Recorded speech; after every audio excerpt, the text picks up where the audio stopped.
Palangga sa ring araw, oh, grabe. 7 o'clock in the morning mga palangga. Kaya nagluluto ako ngayon.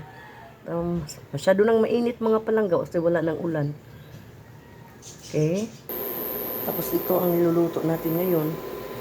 Yung silik ng salmon.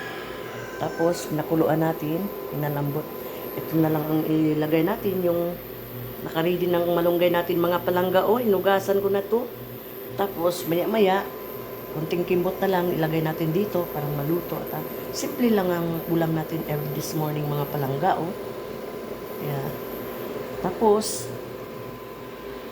yung ano ko is, ito ang, instead na mag-coffee ako mga palangga, calamansi juice. Yan mga palangga.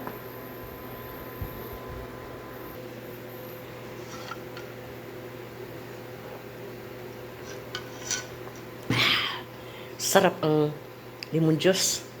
Oo. Malaking tulong, very healthy yung calamansi mga palangga kasi pag kumakati-kati, kumakati-kati yung lalamunan natin, calamansi ang inumin natin. Ilunod na nating malunggay, oh. Yan, malunggay. Sarap talagang malunggay, mga palangga, no? I want to sawa tayo sa malunggay, tapos hindi tayo nagsasawa.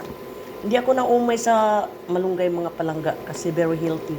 My favorite green leafy vegetable. Taka, very healthy yung malunggay, mga palangga. Maraming benefits ang makukuha natin sa malunggay. Sarap yan. Salmon yung gihalo natin, mga palangga. Isda. Kagabi nagpaksiw lang kami ng isda. Ngayon, marami pang paksiw nga na hindi pa naubos. Kaya magsabaw tayo, kaya maghigop ng sabaw. Napadami yata yung sabaw ko, ah. Parang hindi na out of timing to, ah. Okay lang, it doesn't matter anyway. Higop tayo ng sabaw.